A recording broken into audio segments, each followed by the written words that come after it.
In October 732, near the city of Tours in central France, the fate of European civilization balanced on the edge of a Frankish sword. For exactly 100 years, Muslim armies had been unstoppable, conquering everything from India to Spain, destroying the Persian Empire, crippling Byzantium, and transforming the Mediterranean into an Islamic lake. Now, Abdul Rahman al-Ghafiqi led the largest Muslim army ever to invade Europe. Arab chronicles claimed 400,000 men, though modern historians suggest 80,000, north from Spain toward the wealthy monasteries of St. Martin of Tours. Standing in their way were 30,000 Frankish warriors under Charles, the mayor of the palace, soon to be known as Martel, the hammer, for what he was about to do to Muslim skulls on this blood-soaked October day. The Islamic expansion that brought Abdul Rahman to Tours was the fastest conquest in human history. Starting in 632 with Muhammad's death, Muslim armies had conquered more territory in 100 years than Rome had in 500. They destroyed the Sassanid Persian Empire completely, reduced the Byzantine Empire to a rump state, conquered all of North Africa, and in 711 annihilated the Visigothic kingdom of Spain in a single battle. The Umayyad Caliphate now stretched from the Indus River to the Pyrenees Mountains. Their armies seemed invincible, their horsemen legendary, their faith driving them to spread Islam to the ends of the earth. Europe, divided into squabbling kingdoms and duchies, seemed like ripe fruit, ready to fall into their hands.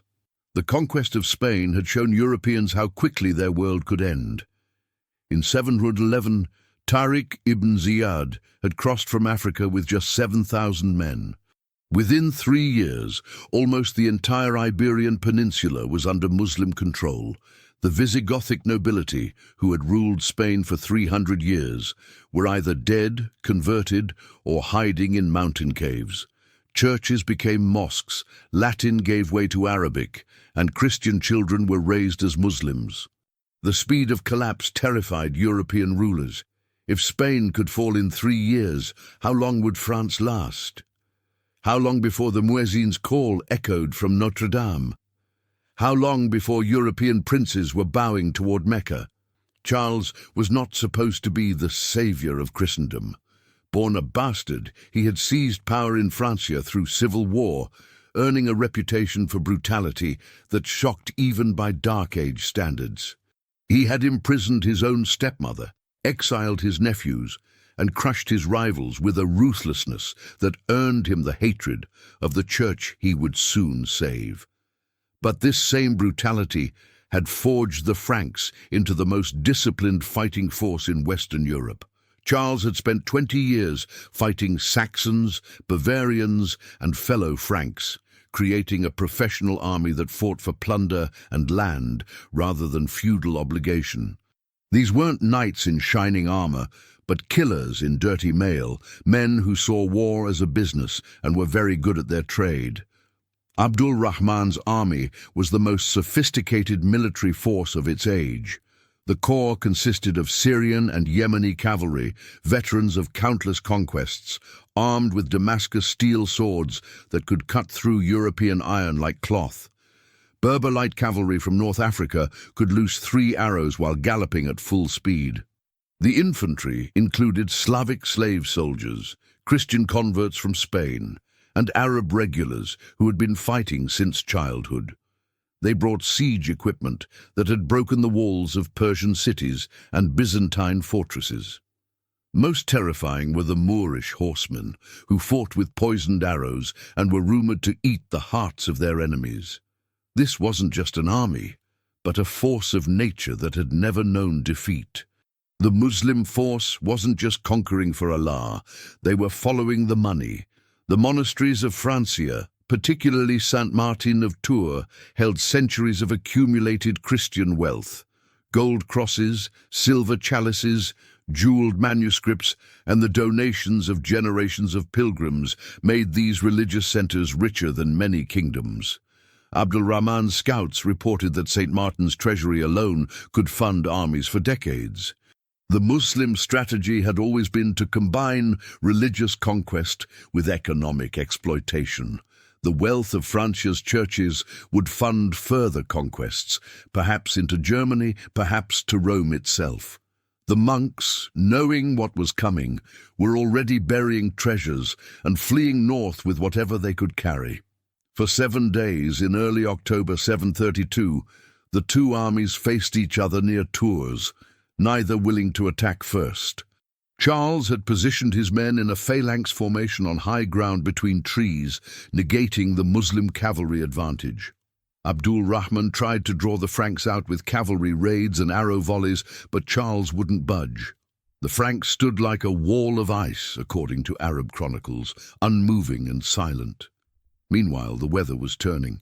October in northern France meant cold rain and fog, conditions that favoured the Franks, who were dressed in heavy furs and wool, while the Muslims, used to Mediterranean and desert climates, shivered in their lighter armour.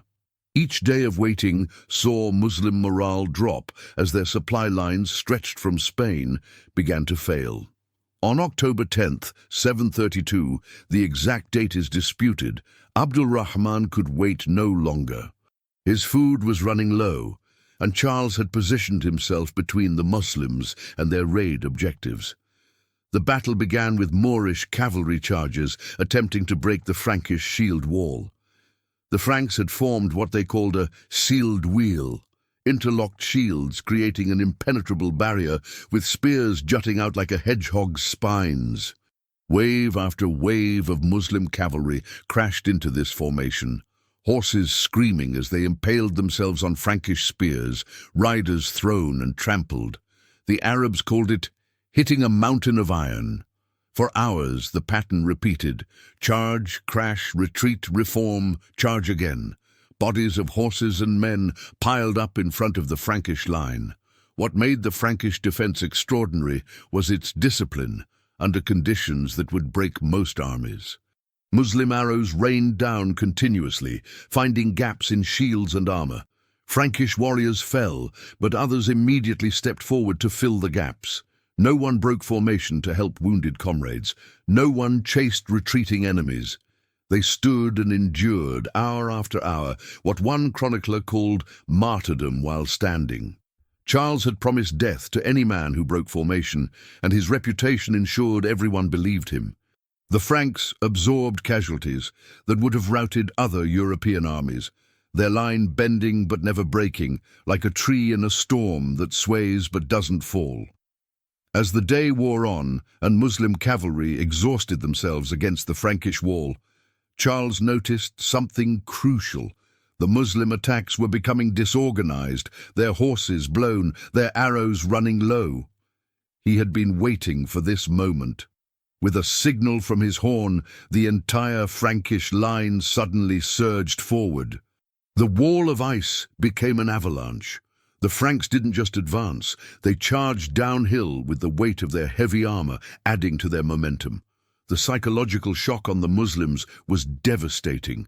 The immovable object had suddenly become an unstoppable force. Frankish axes and swords, designed for close combat, began their terrible work. The nickname Martel, the hammer, came from this moment, as Charles personally led the charge, his weapon rising and falling like a blacksmith working metal. When infantry closes with cavalry in confined space, the advantage shifts dramatically. The Muslims, pressed together and unable to maneuver their horses, became victims rather than warriors. Frankish axes could kill both horse and rider with a single blow. The Franks worked in pairs, one man hooking a rider with a bill or spear, the other crushing his skull with an axe or mace. Arab chronicles describe the sound as thunder that wouldn't stop. The continuous crash of metal on metal, the screams of horses, the dying prayers in Arabic mixing with Frankish war cries. Blood made the ground so slippery that fighters were sliding in mud made from earth and gore. The Muslims tried to retreat, but found themselves pressed forward by their own rear ranks, who couldn't see the slaughter ahead. In the chaos of the melee, disaster struck the Muslim army. Abdul Rahman al-Ghafiqi, trying to rally his breaking forces, was surrounded by Frankish warriors.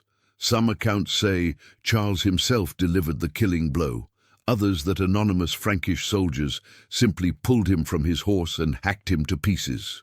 The Emir's personal banner fell into the mud, and with it went Muslim morale. The cry went up in Arabic, "The commander is dead! The commander is dead!" Panic spread through the Muslim ranks faster than fire. An army that had never retreated began to flee.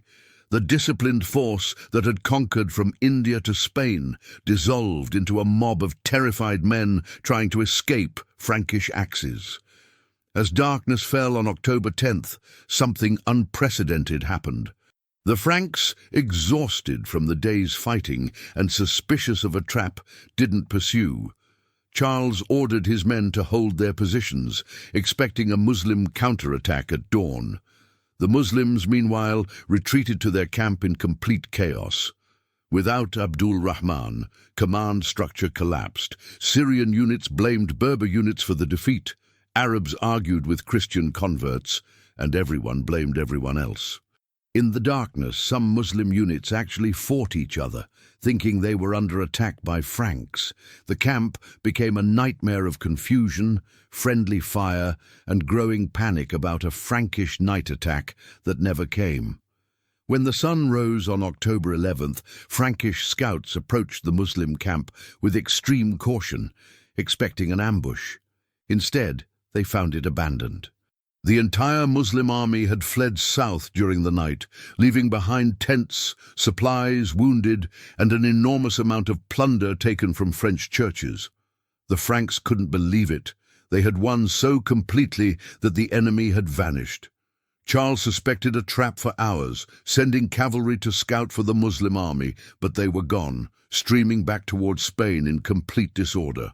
The Franks fell upon the abandoned camp like wolves, finding gold and silver from 100 conquered cities, slaves from across Europe, and weapons from the forges of Damascus. Charles didn't let the Muslims escape easily. Once he confirmed their retreat was real, he unleashed his cavalry in pursuit. For 7 days, Frankish horsemen hunted fleeing Muslims through the French countryside. No mercy was shown. Stragglers were cut down where they stood. Muslim units that tried to make stands in villages were surrounded and slaughtered. The roads to Spain became corridors of death, littered with bodies for hundreds of miles. Local peasants, who had hidden from the Muslim advance, emerged to kill wounded enemies with farm tools. The Mozarabic Chronicle claims 300,000 Muslims died, though this is certainly exaggerated. Modern estimates suggest 10,000, 30,000 Muslim casualties, but the psychological defeat was total. The wealth abandoned in the Muslim camp transformed Frankish politics forever. Charles distributed the plunder among his warriors, creating a loyal military class that owed everything to him. Gold that had been looted from Christian churches was returned, earning Charles the church's gratitude despite their previous hatred of him. The recovered wealth funded the creation of the most powerful military force in Western Europe. Charles used Muslim gold to pay for Muslim defeat, turning captured resources into the foundation of what would become the Carolingian Empire. The monastery of St. Martin, saved from destruction, became a pilgrimage site where Christians thanked God for deliverance. News of the victory spread across Europe like wildfire. The Pope in Rome declared days of thanksgiving. The Byzantine emperor sent congratulations. Even the Anglo-Saxon kingdoms, usually dismissive of Frankish affairs, recognized that Charles had saved them all. The battle became mythologized almost immediately. Charles was no longer just a Frankish warlord, but the champion of Christ, the shield of Europe, the hammer of the infidels. Chronicles written within a generation turned Tours into a clash of civilizations where the fate of Christianity hung in the balance. Every European kingdom suddenly wanted alliance with the Franks, recognizing them as the new military superpower. For the Muslim world, Tours was a psychological catastrophe. The army that had never lost a major battle had been broken by inferior numbers. The inexorable advance of Islam had been stopped. Arab chronicles tried to minimize the defeat, calling it a martyrdom raid rather than a conquest attempt. But the truth was obvious. Islamic expansion in Western Europe was finished. The Umayyad governors in Spain turned their attention to consolidating Iberian control rather than conquering new territories.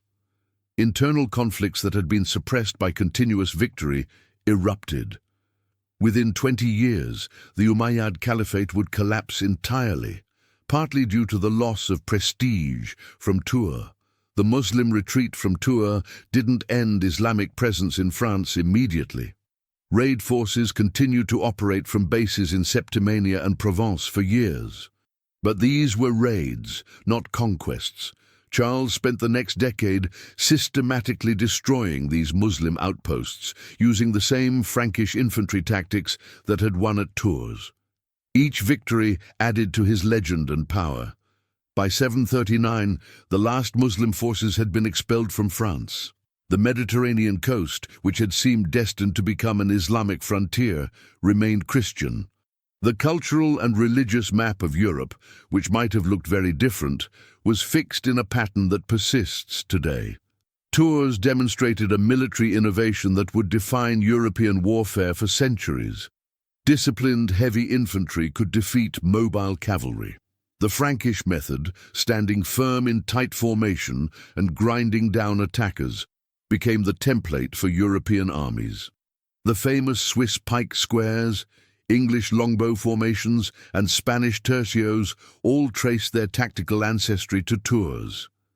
Charles had proven that European warriors, despite lacking the mobility and sophistication of Muslim forces, could win through discipline, position, and sheer stubborn refusal to break. It was a lesson that would echo at Hastings, Crécy, and countless other battlefields. Victory at Tours transformed Charles from successful warlord to legendary kingmaker. Though never taking the crown himself, he ruled France with absolute power. His son, Pepin the Short, would become king, and his grandson would be Charlemagne, emperor of the Romans. The Carolingian dynasty that would dominate Europe for centuries was built on the foundation of Tours. Charles used his prestige to reorganize Frankish society, creating the system of mounted warriors supported by land grants that would evolve into medieval feudalism. The heavy cavalry that Charles developed after Tours, funded by Muslim gold, would become the knights who dominated European warfare for 500 years. The Church, saved from Islamic conquest, underwent its own transformation. Charles, the bastard they had despised, became their greatest hero. Monasteries competed to claim connection to the battle. Churches were dedicated to Charles despite his never being canonized. The victory was attributed to divine intervention, with stories of angels fighting alongside Franks and the Virgin Mary appearing above the battle. This religious interpretation justified centuries of Christian warfare against Islam. The Crusades, beginning 350 years later, explicitly invoked Tours as precedent. If Charles could defeat Islam in Europe, Christians could defeat Islam in the Holy Land. Historians endlessly debate what would have happened if Abdul Rahman had won at Tours. Would Muslim armies have conquered France, Germany, perhaps even reaching Scandinavia? Would Europe today be Islamic rather than Christian? Would the Renaissance, Reformation, and Enlightenment have occurred under Islamic rule? The Arab chronicles suggest their goals were limited: raid the monasteries and return to Spain. But successful raids often became conquests, as Spain itself had shown. What's certain is that Christian European civilization as we know it might not have existed. The languages, laws, art, and philosophy that define Western culture were preserved by Frankish axes on that October day. Modern archaeology has confirmed the basic narrative of Tours while challenging some details. Excavations near the battlefield have found concentrations of weapons and bones consistent with a major battle. The distribution of Muslim coins in France shows a sharp discontinuation after 732, confirming the retreat. Frankish weapons from the period show modifications specifically designed to combat cavalry: longer spears, heavier axes, and reinforced shields. Mass graves discovered in the 1950s contained remains showing trauma consistent with the described fighting. The physical evidence supports a decisive Frankish victory that permanently ended Muslim territorial expansion in western France. The Battle of Tours cast a shadow that extends to the present day. It became a founding myth of European identity, the moment when Europe defined itself against an external threat. During the Ottoman invasions of the 16th century, Tours was invoked as inspiration. During the colonial period, Europeans justified conquests as revenge for Tours. Even today, political movements invoke Tours as a clash of civilizations moment. The battle has been appropriated, misinterpreted, and mythologized far beyond its actual historical significance. Yet the core fact remains. In October 732, Frankish warriors stopped Islamic expansion into Western Europe, and the consequences shaped a millennium of history. Tours established principles that would govern European warfare for centuries. First, that defensive position could overcome numerical disadvantage. Second, that disciplined infantry could defeat mobile cavalry. Third, that European heavy armor and close combat weapons could prevail against Eastern mobility and archery. The battle became required study in medieval military manuals. When English longbowmen destroyed French knights at Crécy, they were applying lessons from Tours. When Spanish tercios dominated Renaissance battlefields, they were using Frankish principles. Even Napoleon studied Tours, noting that Charles won by choosing his ground and making the enemy fight on his terms. In Islamic historiography, Tours holds a different place. Called the Battle of the Court of Martyrs, Balat al-Shuhada, it's remembered as a heroic sacrifice rather than a defeat. Abdul Rahman is honored as a martyr who died fighting for the faith. The battle is sometimes minimized as a large raid rather than an invasion attempt. But Arabic poetry from the period reveals the true impact: lamentations for the dead, curses upon the Franks, and acknowledgement that the road to conquering Europe had been closed. The trauma of Tours contributed to the Umayyad Caliphate's fall in 750, as military prestige that had held the empire together crumbled. Tours accelerated military technological development on both sides. The Muslims developed heavier cavalry armor to counter Frankish axes, while the Franks developed better metallurgy to penetrate Muslim armor.